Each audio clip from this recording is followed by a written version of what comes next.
God comes from Edom in the day of the Lord. Isaiah 63, verse 1. Who is this coming from Edom with soiled garments from Bozrah? This one who was stately in his apparel, girded with the greatness of his strength. I speak with righteousness, great to save. Verse 2. Why is your clothing red and your attire like that of one who trod in a winepress? Verse 3. A winepress I trod alone, and from the peoples none was with me, and I trod them with my wrath, and I trampled them with my fury, and their life blood sprinkled on my garments, and all my clothing I soiled. Verse 4. For a day of vengeance was in my heart, and the year of my redemption has arrived. Verse 5. And I looked, and there was no one helping, and I was astounded, and there was no one supporting, and my arm saved for me, and my fury that supported me.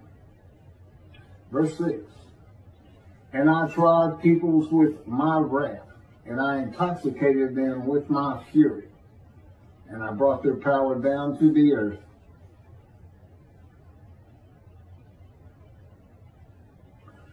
Verse 4 would be the awesome, fearful day of the Lord of Malachi, chapter 3, verse 23. Verses 5 and 6 are if the people of God, the Jewish people, refuse to heed his prophet, and the purpose of Elijah does not prosper, and God comes with utter destruction to the land. If the Jewish people do not believe in God's righteous servant, they will have their glory hurled to the ground. The glory that comes with the return of God to his temple on his holy Mount Zion. When God says, I trample peoples in my anger, he does not do it in his power. He raises up armies against Israel. And he does not do that in his power. The armies are always there. And when he speaks to his prophet and is not heeded, those armies come and destroy. They always have. God uses himself in the first person of the scripture often.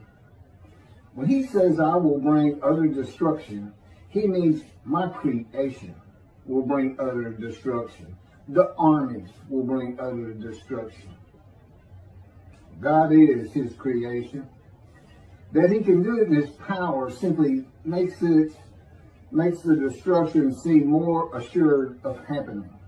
To instill fear of him in his people, if his prophet is not listened to and heeded.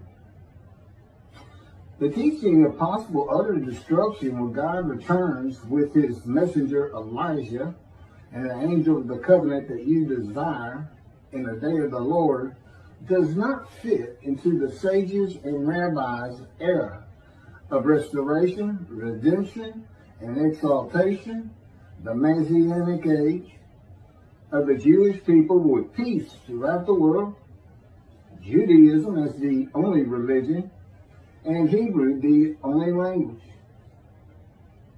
If Elijah's purpose fails, utter destruction to the land occurs as it once did by the Assyrians to the northern kingdom, and by the Babylonians to the southern kingdom, and in all of Israel by the Romans.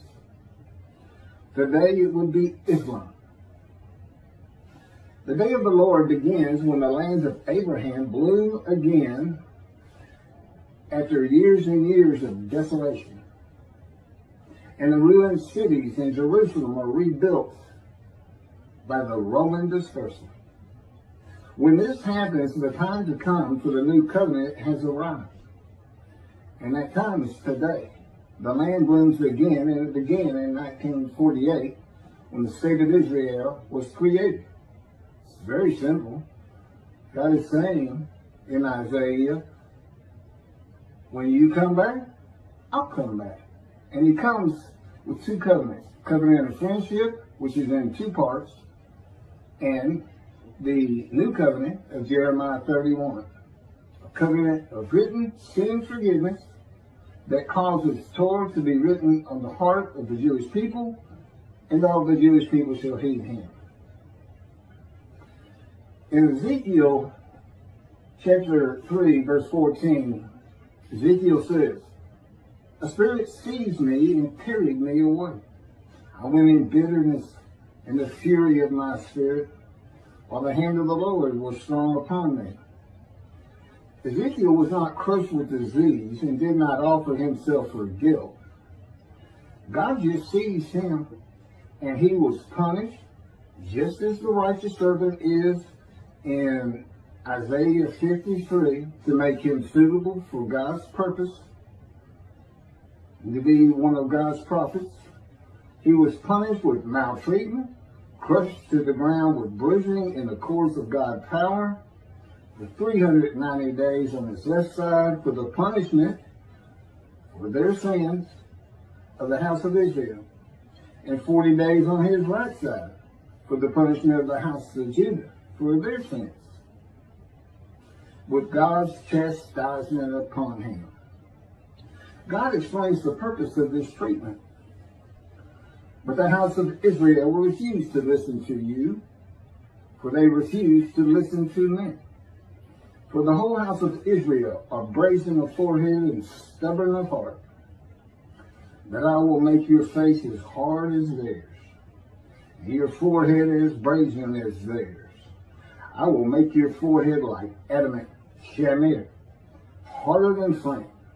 Do not fear them, and do not be dismayed by them, though they are a rebellious breed. That's Ezekiel chapter 3, verses 7 through 9. How will God make Ezekiel suitable for his purpose, making him as hard and brazen as the houses of Israel and Judah? Remove his fear of them and his dismay when they shun him and do not listen to him. Just as with the verses of Isaiah 53, verse 3, Ezekiel was shunned, held of no account, and laughed at, according to Rashi's interpretations. By punishment, chastisement, maltreatment, crushing, and bruising, in the power and words of God, like a boot camp for a cadet marine or breaking a wild horse, removing his bitterness and the fury of his spirit. It took God at least 430 days to make Ezekiel suitable to be a prophet to the Assyrian, Babylonian exiles, while he was cut off from the land of the living, confined to his house in the cords of God's power, which is part of Isaiah 53, and taught the words God would have him speak to the exiles from the Scripture. God's righteous servant is a Gentile from a Christian country who has to go to a strange country of a foreign language and be taught Hebrew and Judaism to make the many righteous. The Talmud says and associates Esau with Edom and Edom with Rome, then Christian Rome, and today Christianity. And that's where he's coming from.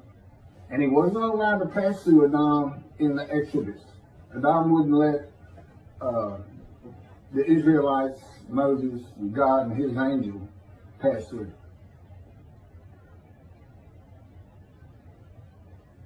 God will be in this Christian country for a long time, making his righteous servant suitable for his purpose with punishment, chastisement, maltreatment, crushing, and bruising. A purpose that might prosper. Rambam was correct in chapter 12, paragraph 2 of the laws concerning King Moshiach as to the arrival of the anointed one before or after Elijah, when he says, all these and similar matters cannot be clearly known by man until they occur, for they are undefined in the words of the prophets. It is the arrival of God's righteous servant that Judaism should have been concerned with all along, and in particular, his role as Elijah, who doesn't have a description, but he's in Malachi 3, and he has the same purpose. He's not the man described as Elijah of the Bible, but his purpose is the same. Make the many righteous, bring the Jewish families back together, one to the other, being mindful of the teachings God gave Moses, of his laws and commandments for all of Israel. And that follows with Elijah, but no description. But it's the same, and it's the purpose they might prosper. If he's not successful, God comes with utter destruction to the land. Isaiah 53, God has a purpose that might prosper that's not specified. It's to return to the simple we find in Malachi 3, verse 1. And it might prosper. It's, so the purpose of the righteous servant is the same as the purpose of Elijah. Teaching that Isaiah 53 to Jewish people prevents this in God's righteous servant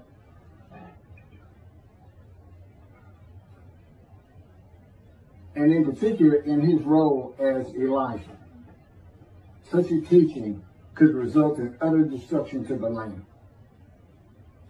If Elijah is not recognized by description and is not believed, he cannot recounsel the Jewish families one to the other through practicing Judaism, clearing the way for the Lord.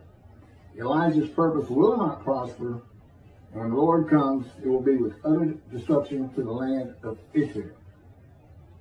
There's approximately 7 million Israeli Jews today. A bell should chime, never forget, when you hear those kind of numbers.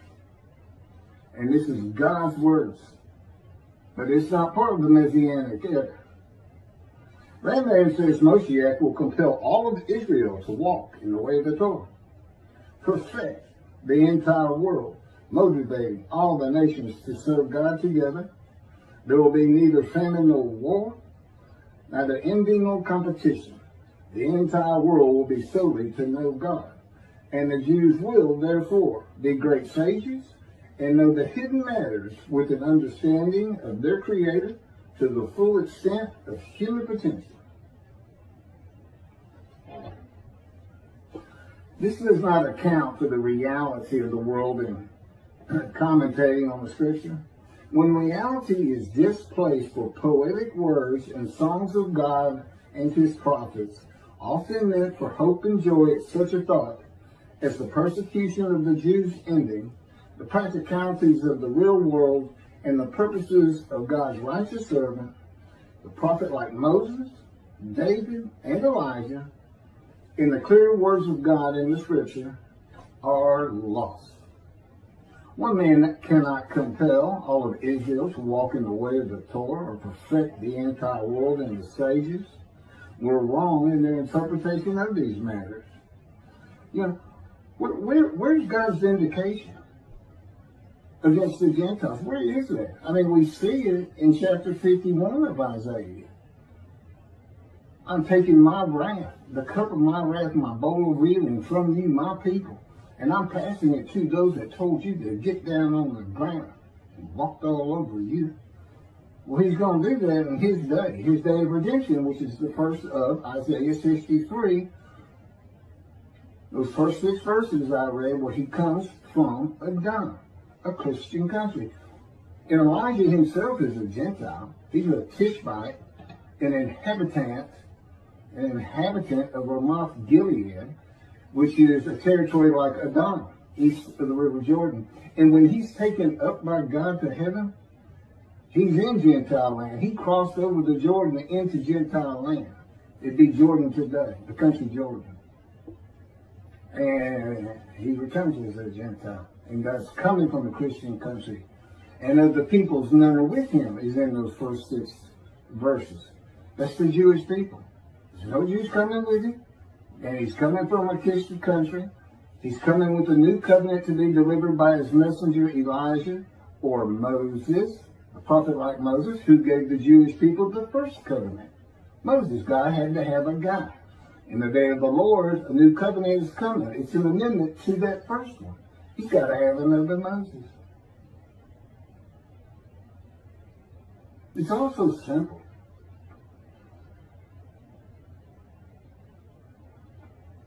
Compel all of Israel to walk in the way of Torah or perfect the entire world. I just, it's an impossibility. It really can't be done. You have to ask yourself, okay, well, that's not going to happen. God doesn't work like that. This world's not going to change like that. What is there? Well, you got to read these covenants of friendship. And quite frankly, do the Jewish people want the entire world to be a Jew? Do you want 2 billion Christians and 2 billion Muslims converting to Judaism? I mean, right there you're looking at somewhat like 4 billion to 4 on voting matters at synagogue. And in the words of Rambam, one should not entertain the notion that the King Moshiach must work miracles and wonders and bring about new phenomena within the world, resurrect the dead, or perform other similar deeds. This is definitely not true. Compelling all of Israel to walk in the way of the Torah would be phenomena, miracle, and wonder. Perfecting the world would be beyond that. He says, this is going to happen, but it can't happen this way. It can't happen by miracles. Where would we go? You see, in his world, that's possible. That's why the rabbis today who are stuck in antiquity, in the dark ages, and they just go with whatever the interpretations were back then. Well, back then, Rambam could have a point. His world was small enough and knowledge was small enough that this made sense. But not today. Not today. There's billions of people on this planet. But that's what the rabbis teach today. As Rambam said in the laws concerning King Moshiach, chapter 12, paragraph 4, if a king will arise from the house of David, who delves deeply into the study of the Torah, and, like David his ancestor, observes its mitzvahs as prescribed by the written law and the oral law, if he will compel all of Israel to walk in the way of the Torah and repair the breaches in its observance, and if he will fight the wars of God, we may, with assurance, consider him Moshiach. If he succeeds in the above, builds the Mikdash, the temple, on its site and gathers in the dispersed remnant of Israel, he is definitely the Moshiach. He will then perfect the entire world, motivating all the nations to serve God together. And it is written, Zephaniah 3:9, I will make the people's pure speech, so that they will all call upon the name of God and serve him with one purpose. The problem is this. Rambam interpreted that, and how he did that, I don't know, as being all the peoples of the earth. Well, it's not. Go read the verse before it. Talk about cherry picking because he wanted to say a particular thing. No, it's the Jewish people. And they do. I mean, we're talking about the land of Israel. Well, when they created Israel in 48, they adopted Hebrew and Arabic as their language. They speak a pure language. This is a true statement from Zephaniah. It's a true prophecy. But the world, and from the world speaking Hebrew, you get the world believing the Jews are right about God. You get the world exalting and converting to Judaism. It's just wrong. It's not so much that he was wrong in his time. It's just, it doesn't work now. I mean, it was wrong. But there's an understandability to it. Today, there's not. Anybody that reads and thinks the entire world's going to speak Hebrew is just, they need to step outside the box for a little bit. The last paragraph by Rambam is a good example of misreading a verse of scripture and then giving it a meaning never intended, and it becomes common and infallible belief among the rabbis and then those they teach.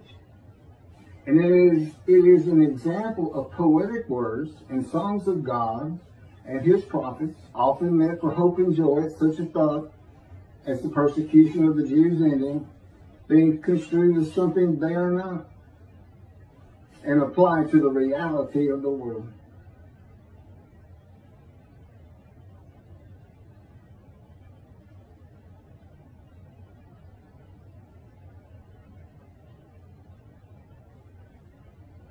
Here's what Zephaniah 8 says.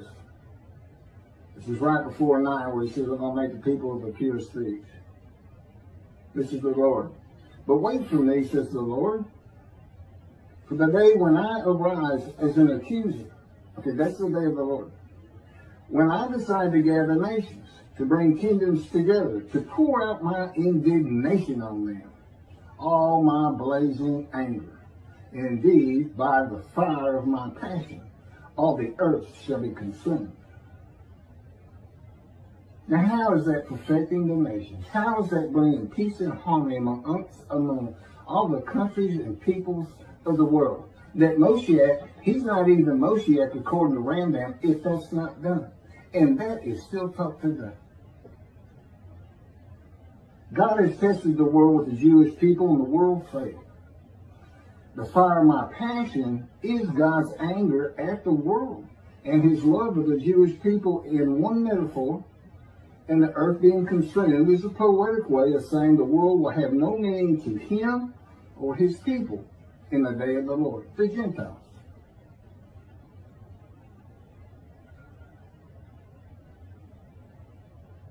The world simply will never invoke the Lord as Hashem and serve the God of Israel in one accord.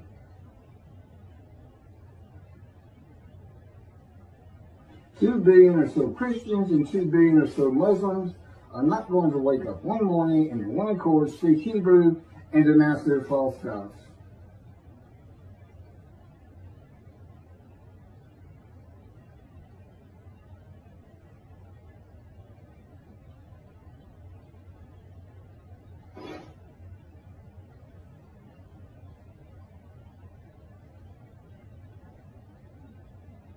Okay, and then there's the covenant of friendship, and it's in 2 parts. It's in Ezekiel 34.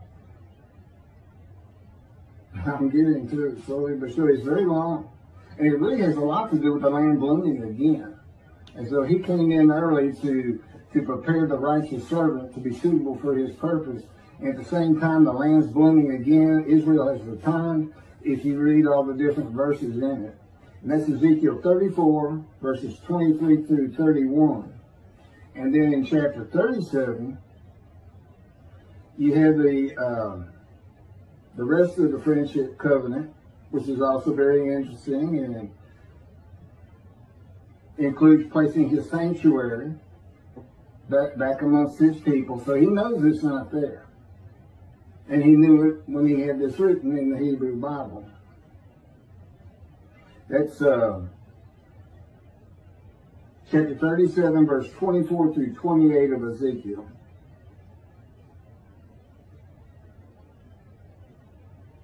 I think that just about does it.